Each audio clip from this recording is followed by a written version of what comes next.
The choice between buying a home and renting one is among the biggest financial decisions that many adults make. Angela Whitty is with us this morning. She's a real estate agent at Berkshire Hathaway Home Services Premier Properties.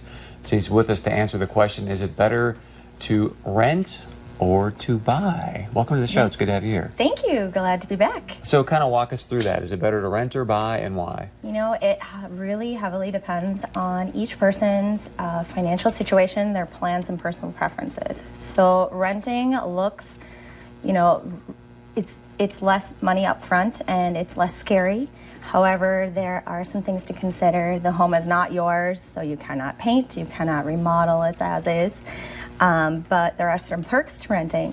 If any of your appliances were to need maintenance or repairing, the landlords are generally the ones that will do that for you. And then renting also will give you that freedom to save some money so you can buy your own home.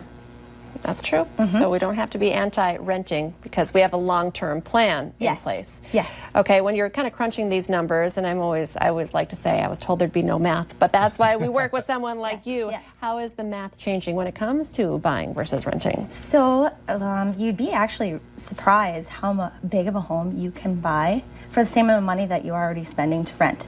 So with mortgage rates low like they are right now, you can actually afford a home for about the same amount of money as what you're spending to rent, and it would be your own. So the rates right now are in between 3 and 3.6% depending on which mortgage loan that you qualify for. There's a lot of online calculators out there that can help you determine how much home you can afford, but meeting with a mortgage lender would be your best bet. And if you don't know anybody, I'd be happy to help you find one here locally that would work best for you. And do you find that there's all different price ranges in the Fargo-Moorhead area? Or? There is. So in our local area right now, there are 325 homes under or at that 175. Wow. And under. So like this home in Moorhead here is a 2-bedroom, 3-bath, which would be a great option and most likely be right at that same amount of money as what you're paying for rent and or less. And then the only thing is then it's your home. And then the other end of the spectrum is there are 395 homes above that $300,000 mark. Like this home in West Fargo is a 5-bedroom, beautiful, 3-bath with an unfinished basement available for expansion. So yes, we're lucky to have both ends of the spectrum. If you go to the East Coast or West Coast, they're all on that higher end, so you don't really have that option. A lot of people can't buy. Yeah. So yeah.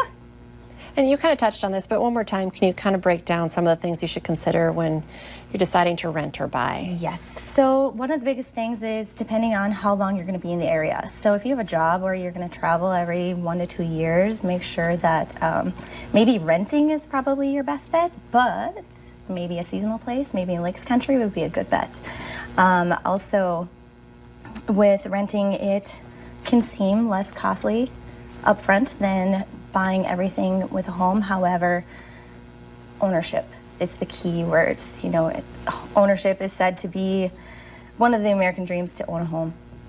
So, yeah. How do people get a hold of you? Because you're the one it's great just to pick your brain. Yes, it helps.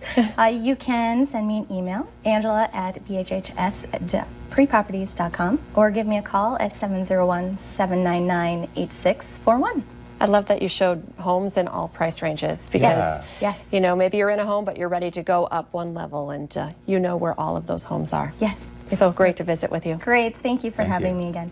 Stay with us. We'll be right back, checking in with our crew, rappelling off the side of a building 8 stories up.